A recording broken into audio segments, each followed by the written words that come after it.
बिस्मिल्लाहिर्रहमानिर्रहीम। अस्सलाम वालेकुम नाज़रीन, आप देख रहे हैं आवाज़। मैं हूँ बैरिस्टर एहतिशाम अमीरुद्दीन। 14 नवंबर 2014 को PTI के बानी रुकन अकबर एस बाबर की तरफ से इलेक्शन कमीशन ऑफ पाकिस्तान में एक केस दायर हुआ था फ़ॉरेन फंडिंग के हवाले से, और 8 साल से ये तवालत का शिकार है और 18 मार्च में स्क्रूटनी कमेटी कायम हुई थी इलेक्शन कमीशन की तरफ से। उस स्क्रूटनी कमेटी ने एक रिपोर्ट बनाई। रिपोर्ट में स्क्रूटनी कमेटी ये लिखती है कि PTI ने इलेक्शन कमीशन को जो दस्तावेज़ात दी हैं उसमें 31 करोड़ रुपए की रकम ज़ाहिर नहीं की। तहरीक इंसाफ को यूरोपीय ममालिक और मशरक़ वस्ता के ममालिक के अलावा अमरीका, कनाडा, बरतानिया, Japan, Singapore, Hong Kong, Switzerland, Netherland और फिनलैंड समेत दीगर ममालिक से फ़ंड्स मौसूल हुए। यानी कि वो तमाम ममालिक हैं जहाँ से वो कहते हैं 31 करोड़ रुपए जिसकी डिटेल ज़ाहिर नहीं की। फिर वो कमेटी कहती है कि अमरीका और दूसरे मुल्कों से फंडिंग की तफसीलात से मुतल्लिक सवालनामा PTI को दिया गया, मगर वाज़ह जवाब ना दिया गया। PTI की जानिब से गैर मुल्की अकाउंट्स तक रसाई भी नहीं दी गई। फिर रिपोर्ट में कहा गया कि PTI ने गोशवारों में MCB, bank of Punjab, bank of Khyber के अकाउंट्स को जाहिर नहीं किया, जबकि स्टेट बैंक डेटा के मुताबिक PTI के पाकिस्तान में 26 बैंक अकाउंट्स हैं। PTI ने 2008 से 2013 के दौरान 14 बैंक अकाउंट्स छुपाए। PTI ने स्क्रूटनी कमेटी रिपोर्ट पर जवाब में 11 अकाउंट से इजहार लाताल्लुकी किया और कहा कि गैर कानूनी तौर पर खोले गए। अब जिन अकाउंट्स के हवाले से PTI खुद अपने जवाब में कह रही है कि गैर कानूनी तौर पर खोले गए, वो अकाउंट्स असद कैसा, शाह फरमान, इमरान इस्माइल, महमूद रशीद, अहद रशीद, समर अली खान, सीमा ज़िया, नजीब हारून, जहांगीर रहमान, खालिद मसूद, नईमुल हक और ज़फ़रुल्लाह खटक ने खोले, जो कि तमाम पाकिस्तान तहरीक इंसाफ के बड़े अहम रुकन और कारकुनान हैं।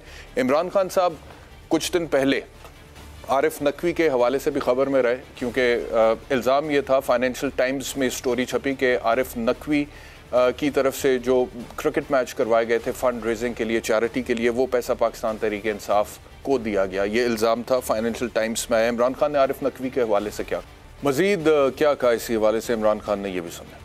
फिर ये फैसला अब सुबह मुतवक्के है 10 बजे इलेक्शन कमीशन ऑफ पाकिस्तान की तरफ से ऐलान हुआ है जी, अनाउंसमेंट ऑफ जजमेंट। और ये पाकिस्तान तहरीक इंसाफ का फ़ॉरेन फंडिंग केस है, जिसे PTI ये कहती है कि ममनुआ फंडिंग केस है, फ़ॉरेन फंडिंग है, ममनुआ है। इलेक्शन कमीशन ऑफ पाकिस्तान की नज़र में ये सुबह हमें पता लगेगा।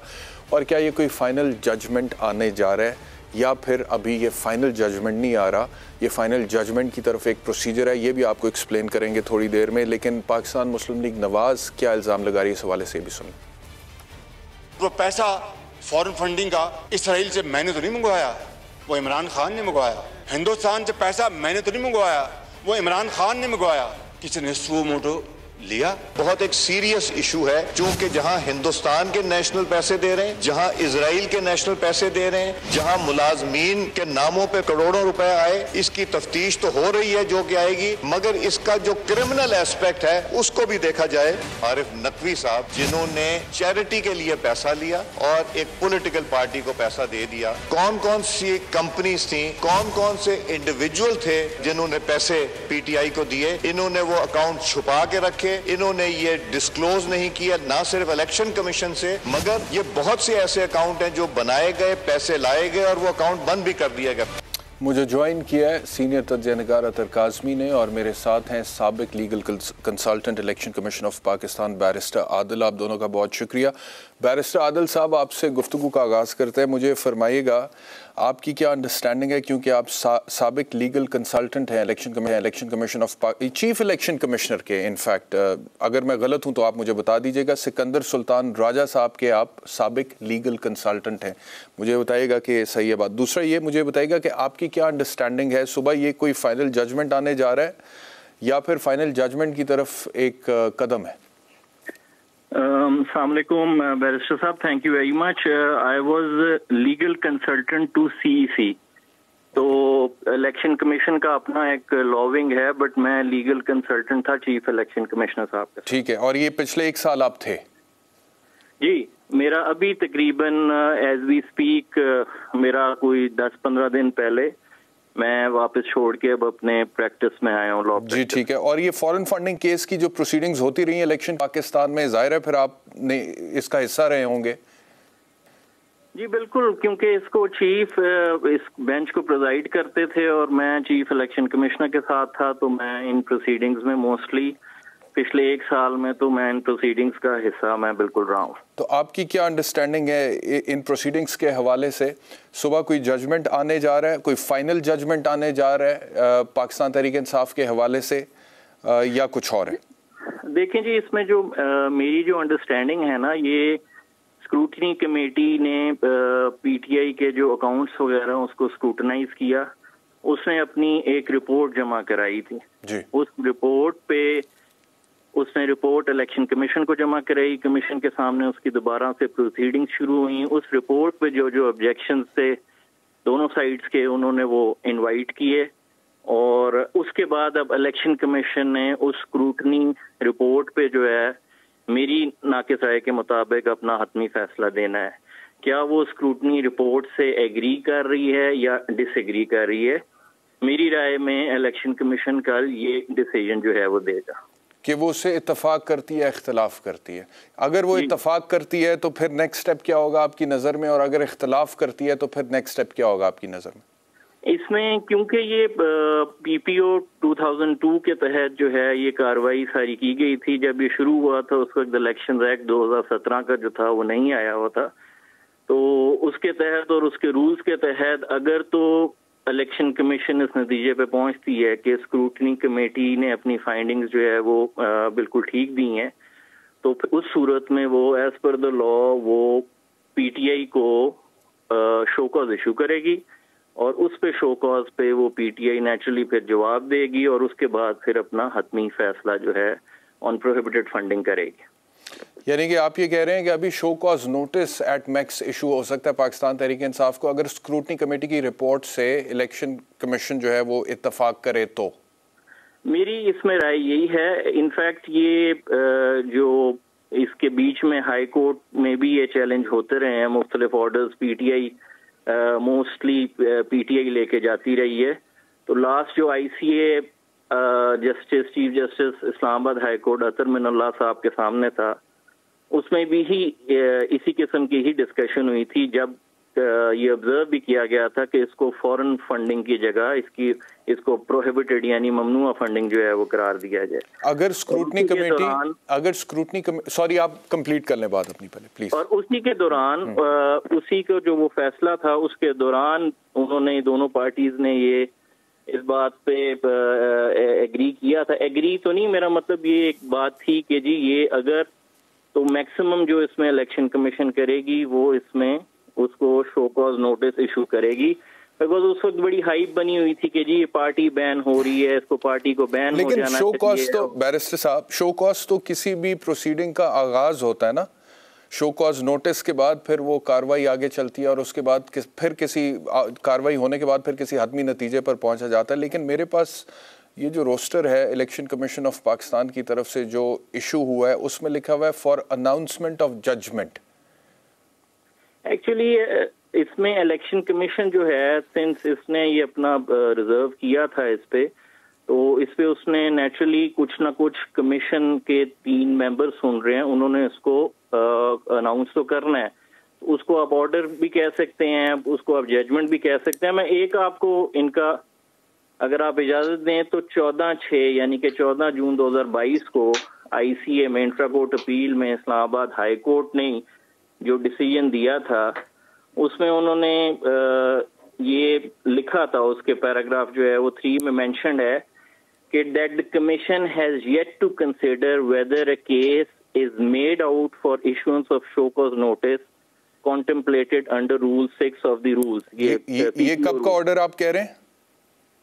ये 14/6/2022 का पीटीआई ने एक प्रिलिमिनरी ऑर्डर के अगेंस्ट रिट में गई थी, वो रिट उनकी डिसमिस हुई, फिर वो अपील में आईसीए में गई, तो आईसीए में वहां पे दोनों पार्टीज ने जो है वो आर्ग्यूमेंट्स किए थे और उसमें ये ऑब्जर्व हुआ था कि जी ये प्रोसीडिंग्स जो हैं इसके बाद कमीशन अगर ये मुतमईन होती है तो इसमें वो उसको शो कॉज इशू करेगी, फिर पीटीआई जवाब देगी और फिर अगर वो उसके बावजूद भी उसके जवाब से मुतमईन ना हुआ तो इसमें हतमी फैसला जो है वो देगा। मेरी राय के मुताबिक। और इसमें पीटीआई के वकला और इलेक्शन कमीशन के वकला ने इस चीज को कोई चैलेंज नहीं किया। अच्छा, मुझे फरमाइएगा, क्योंकि आप साबिक लीगल कंसल्टेंट हैं Sikandar Sultan Raja, chief election commissioner के, और आपने कहा कि आप इस केस को देखते भी रहे हैं, तो कोई फॉरेन फंडिंग, ये जिस तरह के इल्ज़ाम आ रहे हैं मौजूदा हुकूमत की तरफ से, वो कहते हैं कि हिंदुस्तान इजराइल की तरफ से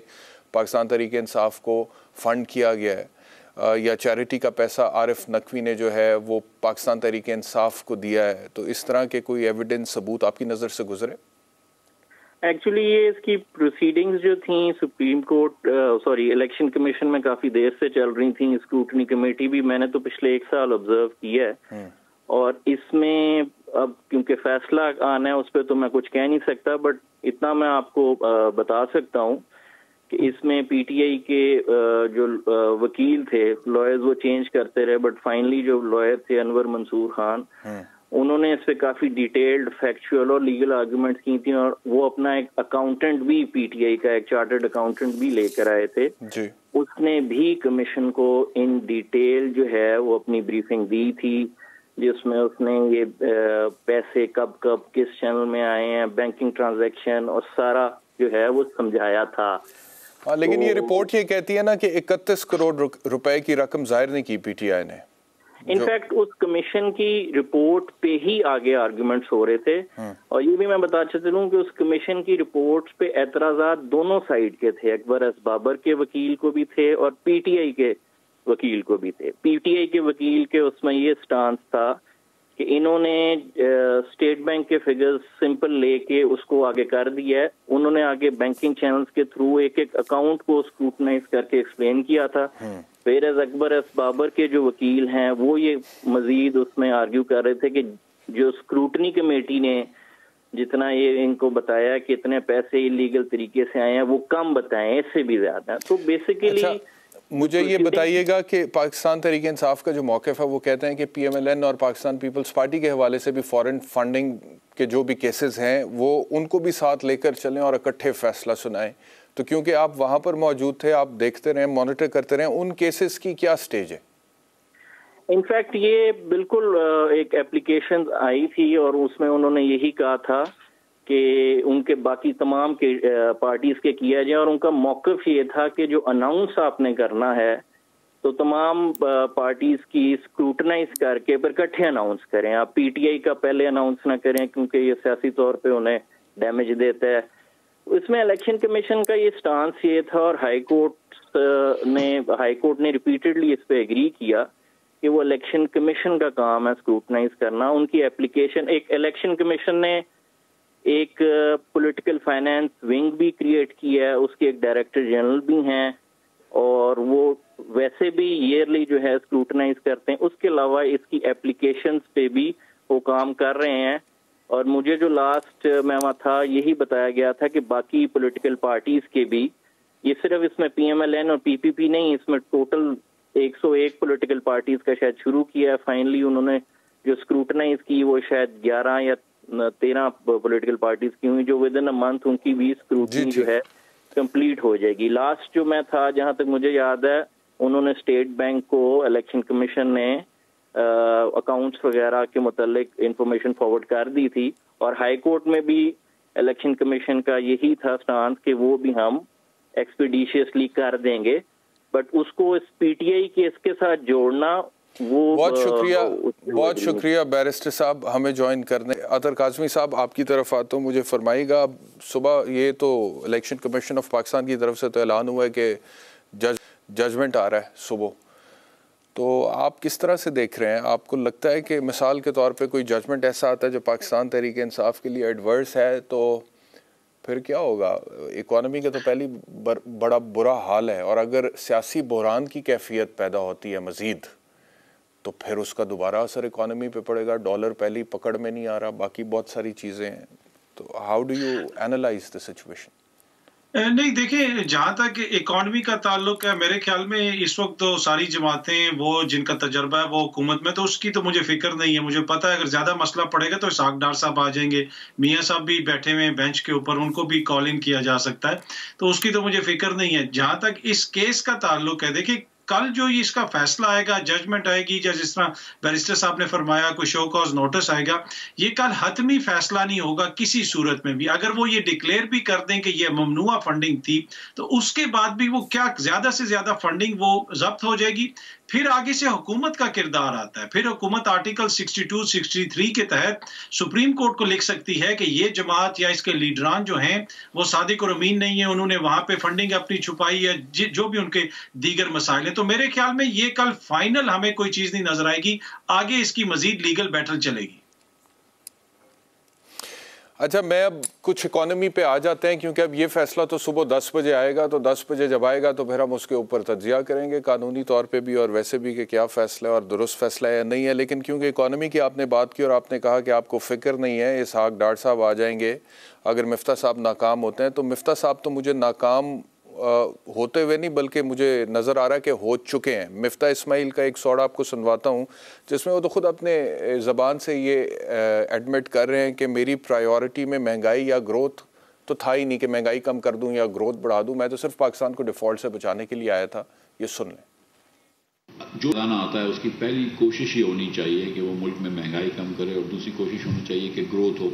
मेरी ना महंगाई रोकने की मेरी नंबर 1 प्रायोरिटी रही है, अब तक मैं सीधी बात करता हूँ, ना ग्रोथ लाने की मेरी प्रायोरिटी रही है। मेरी प्रायोरिटी तो सिर्फ डिफ़ॉल्ट से पाकिस्तान को बचाने की रही है। तो ये आपके वज़ीर ख़ज़ाना फरमा रहे हैं कि मेरी प्रायोरिटी, मेरी तरजीहात में नहीं था कि मैं महंगाई कम कर दूँ, मेरी तरजीहात में नहीं था कि मैं पाकिस्तान का ग्रोथ रेट जो है उसकी तरफ सोचूं, मैं तो सिर्फ पाकिस्तान को डिफ़ॉल्ट से बचाने के लिए आया था। मज़ीद वो कह रहे हैं काश मैं महंगाई कम कर सकता। ये भी सुन लें। ये बात दुरुस्त है मेरे भाई कि बहुत महंगाई है, कि इसमें कोई दो राय नहीं है। मैं वो बिल्कुल डिनाई नहीं कर रहा हूँ कि बहुत महंगाई है, सेंसिटिव प्राइस इंडेक्स बहुत बढ़ गया है, खाने पीने की चीज़ें बहुत बढ़ गई हैं। मेरी अपनी बहनें मुझे बताती हैं कि चीज़ें महंगाई बहुत बढ़ गई है, इसमें कोई दो राय नहीं है, ठीक है। और मैं seriously as a minister of finance में शर्मिंदा हूँ कि मैं और कुछ नहीं कर सकता हूँ। काश मैं कर सकता, लेकिन मेरे हाथ बंधे हुए हैं भाई।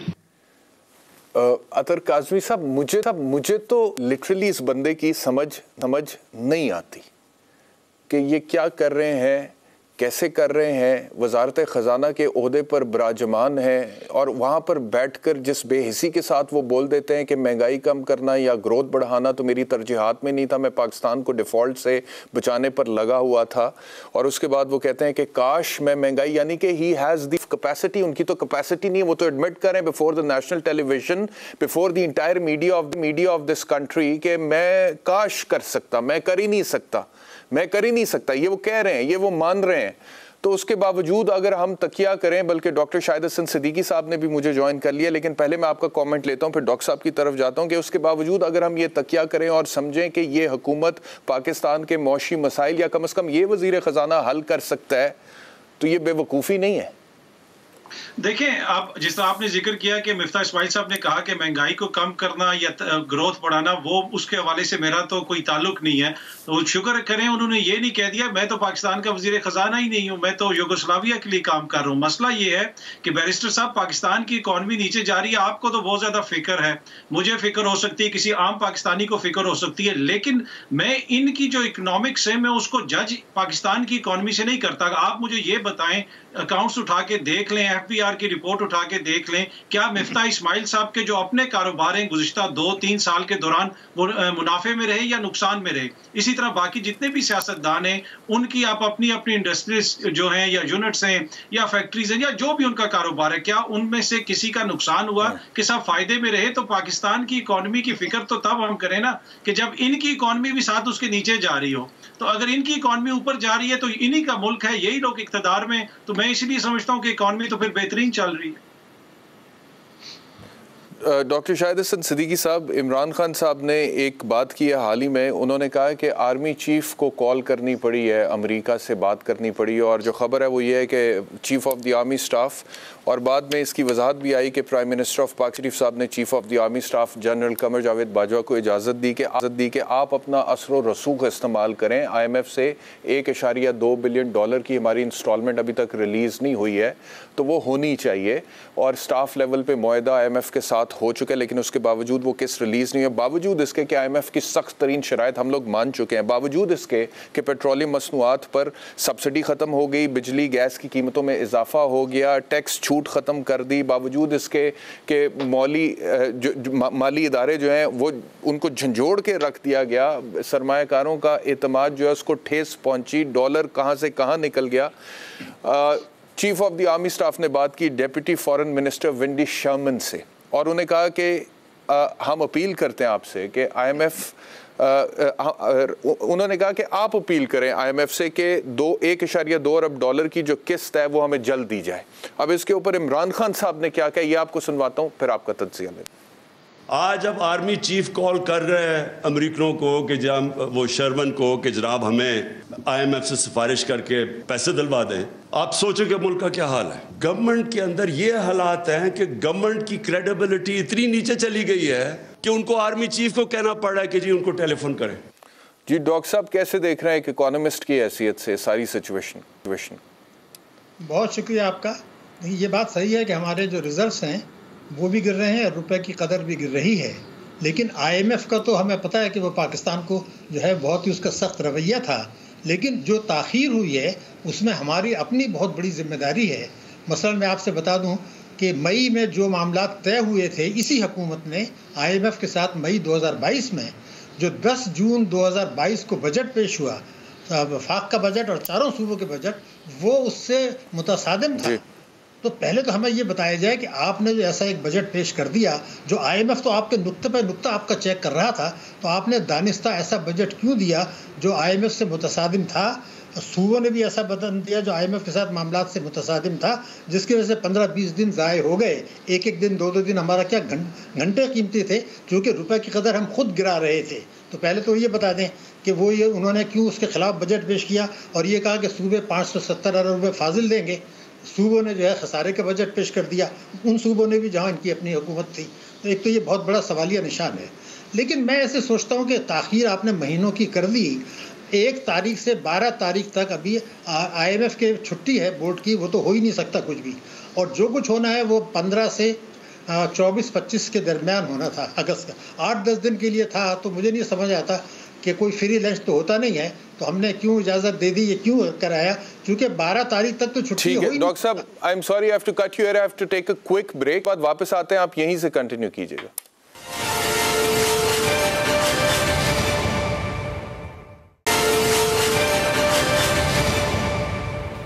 वेलकम बैक टू आवाज़। इस वक्त मैं 2 स्टोरीज़ पर बात कर रहा हूँ। एक तो फॉरेन फंडिंग केस है पाकिस्तान तहरीक इंसाफ से, जिसके बारे में कहा जा रहा है कि फ़ैसला सुबह 10 बजे आएगा। क्या फ़ैसला आएगा और उसके मुताबिक फिर पाकिस्तान की सियासत का रुख भी तयन होगा, और पाकिस्तान की मईशत जो है वो इस वक्त पाकिस्तान की सियासत से जुड़ी हुई है, और जो सियासी बहरान की कैफियत हम देख रहे हैं पिछले कुछ अरसे से तहरीक अदम एतमाद की कामयाबी के बाद, चाहे वो पंजाब है चाहे वो वफाक है, उसका असर बड़े बुरे तरीके से हमारी मईशत पर भी पड़ रहा है। तो एक तो ये चीज़ भी है। दूसरा हम बात कर रहे हैं इकॉनमी की, जैसा कि मैंने कहा कि दोनों चीज़ें एक दूसरे से जुड़ी हैं। इमरान खान साहब ने ये जो डिफ़ॉल्ट की बात की थी थोड़ी देर पहले, मिफ्ता इस्माइल साहब ने उन्होंने कहा था कि मेरी प्रायोरिटी महंगाई कम करना या फिर ग्रोथ बढ़ाना तो था ही नहीं, मैं तो डिफ़ॉल्ट से बचाने के लिए आया था। तो इमरान खान क्या कह रहे हैं डिफ़ॉल्ट के हवाले से, ये भी सुन। असल क्राइसिस क्या है? मुल्क में डॉलर्स की कमी होगी। हमारे दौर में रिकॉर्ड डॉलर्स आ रहे थे पाकिस्तान में, रेमिटेंसेस रिकॉर्ड पे थी, एक्सपोर्ट्स रिकॉर्ड पे थी, वो दोनों के अंदर कमी आनी शुरू हो गई। ये सबसे खतरनाक चीज़ इसलिए कि ये हमें लेके ये जा रही है अब डिफॉल्ट की तरफ। क्या ज़रूरत पड़ी थी उन लोगों को जो देख रहे थे ये साजिश हो रही है और उन्होंने फैसला किया कि जी हम कुछ नहीं करेंगे। आज वो भी जिम्मेदार हैं ये जो हो रहा है मुल्क के साथ। आज चौथे नंबर पे अब पाकिस्तान दुनिया में वो मुल्क जो श्रीलंका के बाद डिफॉल्ट करने जा रहा है। तो अपना डॉक्टर शाहिद हसन सिद्दीकी साहब ये फरमाएगा कि जब आपका वज़ीर ख़जाना ये कहता है कि महंगाई कम करना मेरी प्रायोरिटी नहीं थी, आपका वज़ीर ख़जाना ये कहता है कि ग्रोथ बढ़ाना मेरी प्रायोरिटी नहीं थी, मैं तो पाकिस्तान को डिफ़ॉल्ट से बचाने के लिए बस फोकस्ड था, तो आपको ये आर्गूमेंट वैलिड लगता है, जेन्युइन लगता है? Are you willing to buy it as an economist? Barrister साहब, मैं पहली पूरी जिम्मेदारी से कह रहा हूँ और पिछले 2 महीनों में कम से कम मैंने 2 दर्जन दफ़े कहा है कि पाकिस्तान के डिफ़ॉल्ट करने का कोई सवाल ही नहीं पैदा होता।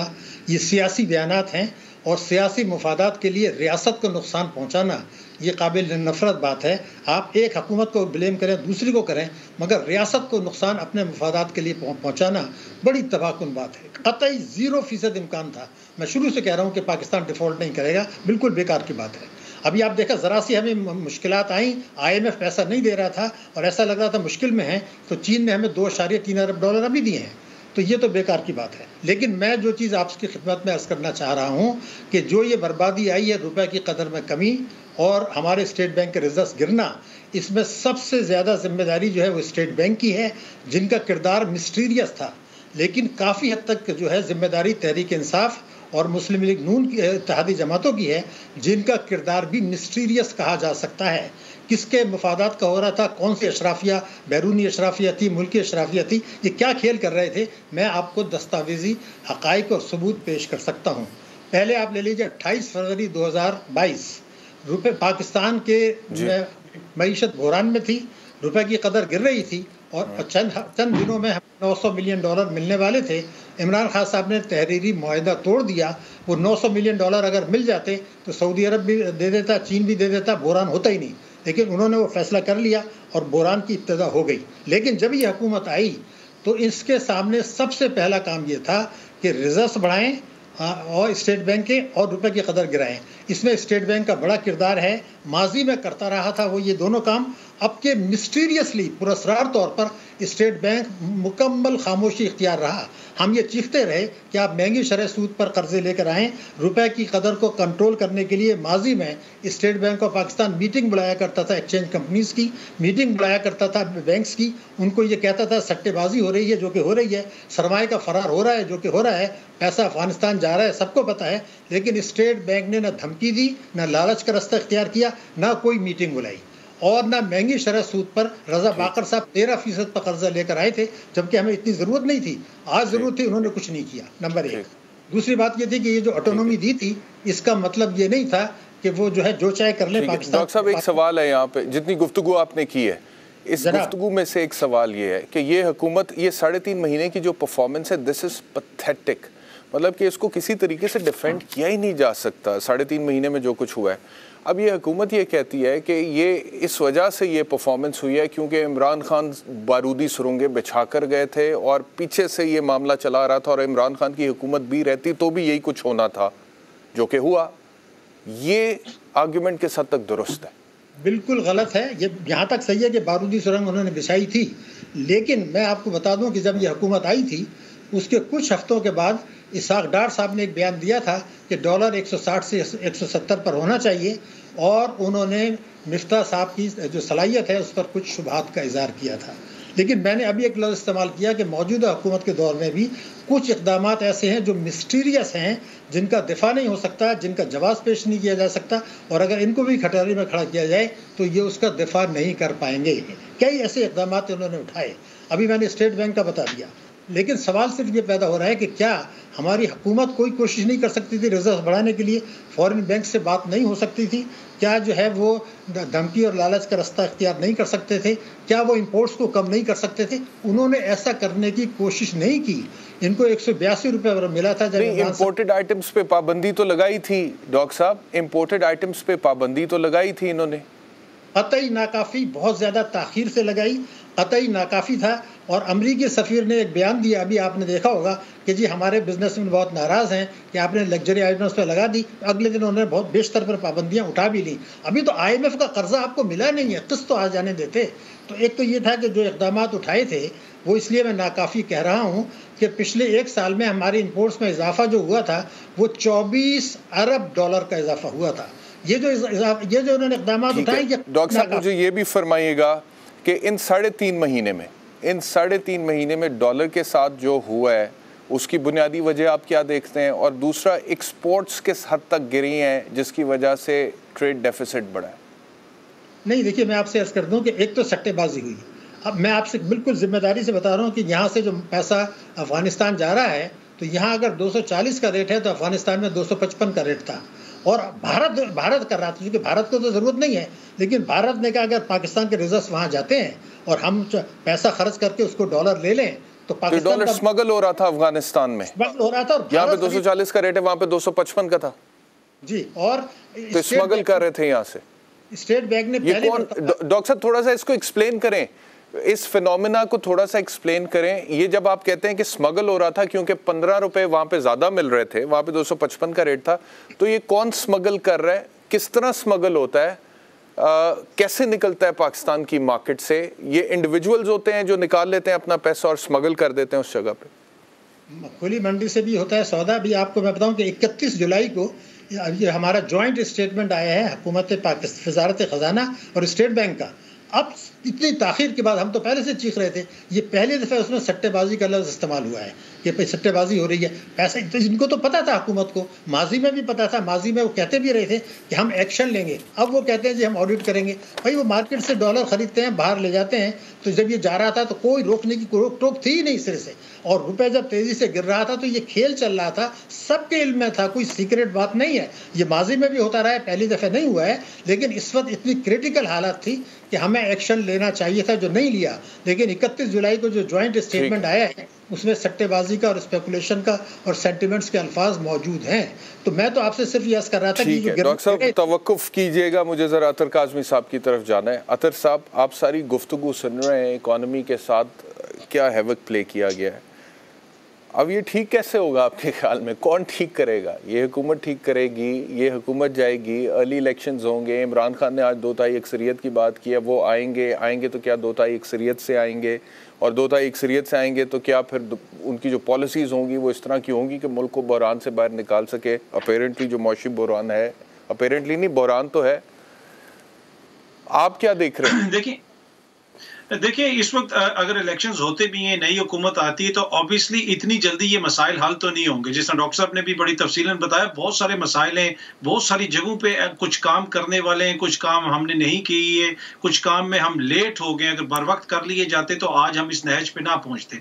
लेकिन मसला क्या है इस वक्त मसला ये है कि हमारे मुल्क के अंदर मौशी बहरान है, और मौशी बहरान के साथ साथ सियासी बहरान है। जब मौशी बहरान और सियासी बहरान मिलते हैं तो यकीनन उसमें फिर इजाफा होता है। जब तक आप सियासी बहरान से निपटते रहेंगे तो आपकी तवज्जो मईशत की तरफ किस तरह जाएगी? आप तो मईशत की तरफ आपकी तवज्जो नहीं, आपकी टोटल तवज्जो इस वक्त ये है कि हमने अपनी हुकूमत किस तरह बचानी है। क्या हमारी हुकूमत लेजिटिमेट है? क्या हमारे पास लेजिटिमेसी है? सबसे बड़ा क्वेश्चन तो इस वक्त हुकूमत को और हुक्मरान इत्तेहाद को ये बॉदर कर रहा है। तो अगर हम फ्री एंड फेयर इलेक्शंस की तरफ जाते हैं, एक ऐसी हुकूमत आती है जिसके पास अवामी मैंडेट है और वो 5 साल के लिए आ रही है, तो फिर वो फैसले भी करेगी और वो बेहतर तरीके से चीजों से डील कर सकेगी।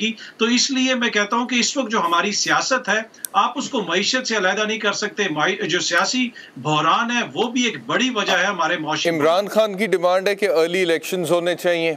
इमरान खान कहते हैं अर्ली इलेक्शंस हो, फौरी तौर पे इंतखाबात हों। कैसे होंगे? ये लोग कह चुके हैं, पीडीएम कह चुकी है कि जी नहीं, ये हुकूमत अपनी मुद्दत पूरी करेगी।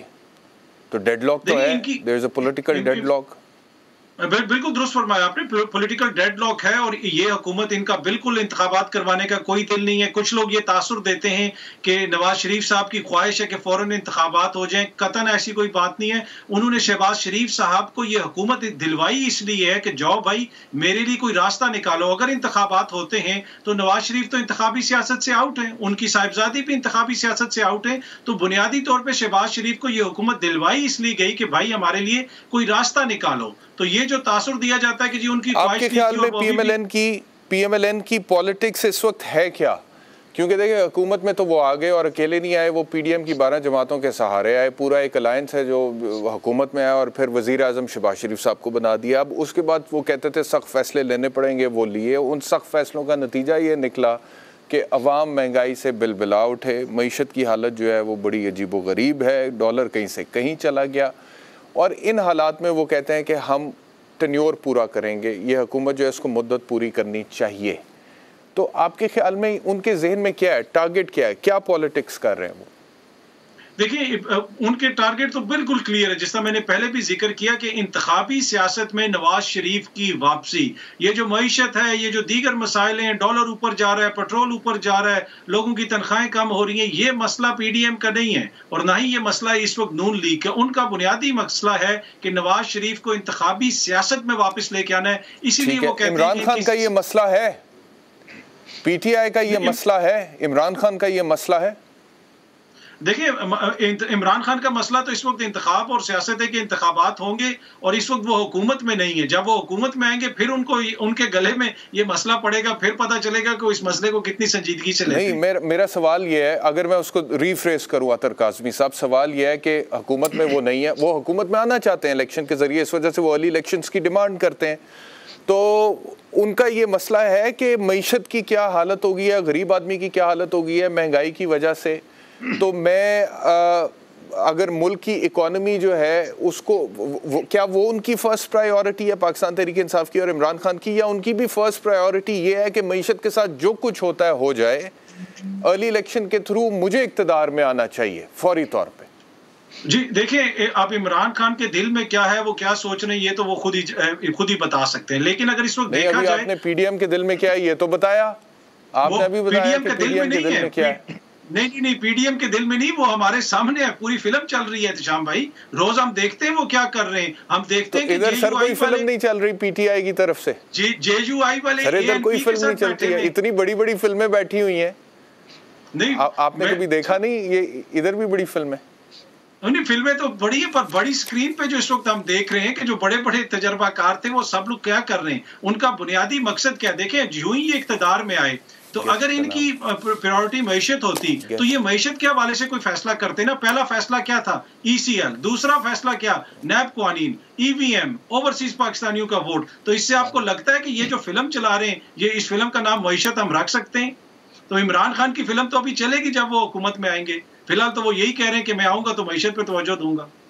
एक जुमला मैं अर्ज कर दूं अगर आप इजाजत दें। बहुत शुक्रिया अतर काज़मी साहब आपका हमें ज्वाइन करने के लिए। डॉक्टर शाहिद हसन सिद्दीकी साहब आपका भी बहुत शुक्रिया हमें ज्वाइन करने के लिए। मुझे अब बलोचिस्तान इशू पर बात करनी है क्योंकि सैलाब की वजह से वहाँ पे जो सूरत हाल है वो बहुत बुरी है और मैं देख रहा था कि वज़ीर आज़म पाकिस्तान में साहब वहाँ दौरे पर थे और वो कुछ लोगों को जाकर मिले, फिर एक बच्चे से मिले, बच्चे से पूछा यहाँ पर मसले मसाइल क्या हैं। उसने कहा जी बहुत बड़ा मसला एजुकेशन के हैं और जिस तरह से वो बच्चा एड्रेस कर रहा था, बात कर रहा था पता लग रहा था कि उसकी जितनी भी एजुकेशन है घर की तरफ से वो बड़ी अच्छी है और वो कह रहा था कि यहाँ पे सबसे बड़ा मसला तालीम का है, एजुकेशन की फैसिलिटीज़ नहीं है। फिर प्राइम मिनिस्टर ने फौरी तौर पर ऐलान किया कि DPS लाहौर में इस बच्चे की एजुकेशन का बंदोबस्त किया जाए और वजीफ़ा जो है इसको मिलना चाहिए। लेकिन अब बलूचिस्तान की जो ओवरऑल सूरत हाल है, एक तो हमेशा से ही बलूचिस्तान के साथ कुछ मसाइल ऐसे रहे हैं जिनको एड्रेस होना चाहिए था, मुख्तलिफ अदवारे हुकूमत में वो एड्रेस नहीं हुए।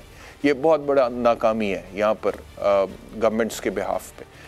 दूसरा ये है कि अभी सैलाब की जो सूरत हाल है उसकी वजह से जो जानी नुकसान हुआ है, जो माली नुकसान हुआ है वो बहुत ज़्यादा है। अब उसको कवर, पहले ही एक सूबा जो कि महरूमियों में था, पहली एक सूबा जहाँ पे गुर्बत थी, पहली एक सूबा जहाँ पे बच्चे स्कूलों से बाहर हैं, पहली एक सूबा जहाँ पर एक अजीब किस्म की इनइक्वालिटी है, पहली एक सूबा जिसकी पॉलिटिक्स ऐसी है कि वहाँ पे आपको अक्सर वो कहते हैं जी कि हमें हमारे हकूक़ भी सही तरह से नहीं मिल रहे, एक सूबा जहाँ पर अलहदगी पसंद तंजीमें जो हैं वो हमारी रियासत पाकिस्तान को नुकसान पहुँचाने पर लगी हुई हैं। तो उसमें जब ये क्राइसिस आएगा तो इसको क्या हुकूमत से ही हैंडल कर रही है। फराह अजीम शाह साहब हमारे साथ हैं, बहुत शुक्रिया हमें ज्वाइन करने के लिए। बताइएगा कि क्या किया जा रहा है के हवाले से। जी बिस्मिल्लाहिर्रहमानिर्रहीम। एहतशाम, सबसे पहले तो आपके अभी प्रोग्राम के दौरान ही मुझे कॉल रिसीव हुई है और एक हेलीकॉप्टर जिसने जो उड़ा है उथल से 5:10 पे और उसे कराची पहुंचना था 6 बजे, वो लापता है।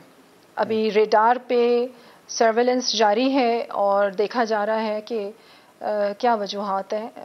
अब मेरी आप सबसे ये अपील है, पूरी कौम से ये अपील है कि दुआ करें कि अल्लाह हिफाजत करे। उसमें मौजूद जो हैं वो मैं समझती हूँ कि हमारे मुल्क का असासा हैं और कीमती जाने हैं। अल्लाह हिफाजत करें। आपस देखें, 4 दिन से मैं मीडिया को, मैं यही कहूँगी कि मीडिया को झेल रही हूँ।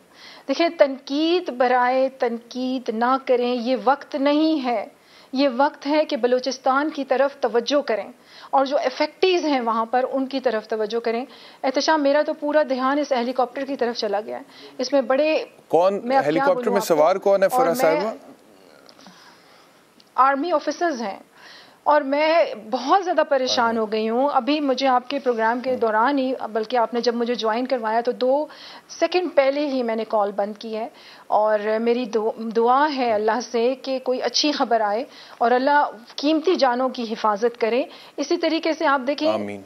डैमेजेस जो हुए हैं, आपने कहा कि डैमेजेस हुए हैं बलूचिस्तान में चीज़ें, अब हम ये छोड़ देते हैं, इस बहस में पड़ते ही नहीं कि पुरानी हुकूमतों ने क्या किया, हम क्या कर रहे हैं। अब हम आते हैं कि देखें, अभी हम रेस्क्यू एंड रिलीफ का जो एक फ़ेज़ है उससे हम गुजर रहे हैं। इसके बाद हम रिहेबिलिटेशन शुरू करेंगे। जो जो ज़िम्मेदार है और जहाँ जहाँ गैर ज़िम्मेदारी का मुजाहरा कर रही हैं जो लोग हैं, टीम्स हैं, हो सकता है कि किसी से इस किस्म की नालायकी देखें सामने आ ही जाती है। और जिस तरह आज प्राइम मिनिस्टर ने वहाँ का दौरा किया, किला सैफुल्ला का, और वो जो कैंप पे देखें, एक कैंप दिखा रहे हैं, वो कैंप्स भी दिखाएं जहाँ पर रिलीफ और रेस्क्यू, मतलब मैं खुद DGPDMA से तमाम टीम से इन टच हूँ दिन और रात। मैं रात को 6 बजे, सुबह के 6 बजे भी अगर DGPDMA से बात कर रही हूँ तो मैं फिर, क्योंकि आपने मुझे बताया कि आपको अभी कॉल रिसीव हुई है कि हेलीकॉप्टर जो है वो ट्रेस नहीं हो पा रहा, और आपने कहा उसमें आर्मी ऑफिसर्स सवार हैं, तो मुझे बताइएगा कि ये कोई इमदादी कार्रवाइयों में से एक कार्रवाई थी या फिर कोई अहम शख्सियात जो है वो दौरे पर थी वहां पर?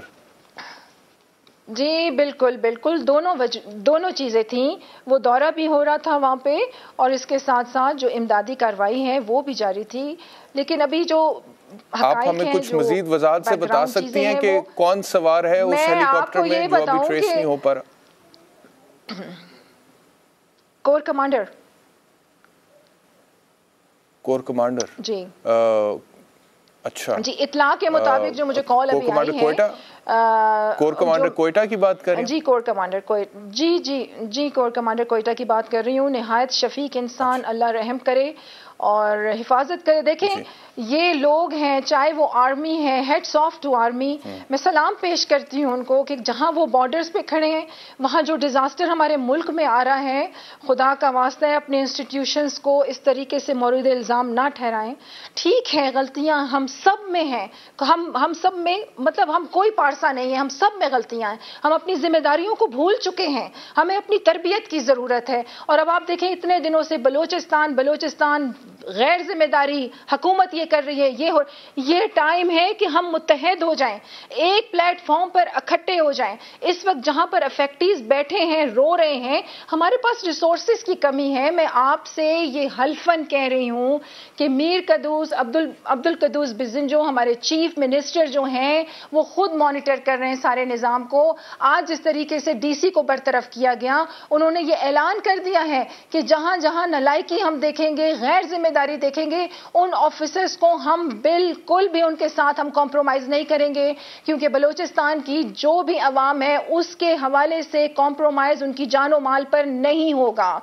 तमाम स्टेक होल्डर्स जो हैं वो ऑन ड्यूटीज मौजूद हैं। खुदारा जो कैंप आपने वो दिखा दिया, जिस कैंप में वजीर आजम चले गए, मैं मानती हूँ, और वहां पर सजा भी मिल गई जो जिम्मेदार हैं, लेकिन वो जगह भी दिखाएं कि जहां पर रिलीफ और रेस्क्यू का ऑपरेशन जारी है और नॉन फूड आइटम्स, तमाम अद्वियात, सब कुछ मुहैया किया जा रहा है। टेंट विलेजेस कायम किए गए हैं, मेडिकल कैंप्स लगाए गए हैं। बलूचिस्तान के रिसोर्सेज बहुत ज्यादा कम हैं। वक्त बिल्कुल खत्म हो गया अनफॉर्चुनेटली प्रोग्राम का। फराह साहिबा, मैं आपके साथ राब्ते में रहूंगा और जो आप चाहती हैं कि दिखाया जाना चाहिए हम वो जरूर दिखाएंगे। अगर बलूचिस्तान गवर्नमेंट अच्छा काम कर रही है तो हम क्यों नहीं दिखाएंगे। और बात सही है कि ये जो वक्त है इस पे हमें एक दूसरे का साथ देना है ताकि हम क्राइसिस से बाहर निकल सकें। लेकिन अगर कहीं पे कोताही हमें नजर आई बलूचिस्तान गवर्नमेंट की तो जाहिर बात है वो भी आप तक पहुंचाएंगे ताकि उसको दुरुस्त किया जा सके। बहुत शुक्रिया। और मैं प्रोग्राम के आखिर में दुआ करता, खैर जी फरमा दें। जी, मैं आखिरी बात यहाँ पे करूं। खत्म हो गया फराह साहिबा, I am sorry, I have to close the segment. Corps commander Quetta के हवाले से जो खबर है कि वो हेलीकॉप्टर अल्लाह ताला उन्हें खैरियत से पहुंचा है। बहुत शुक्रिया ज्वाइन करने के लिए।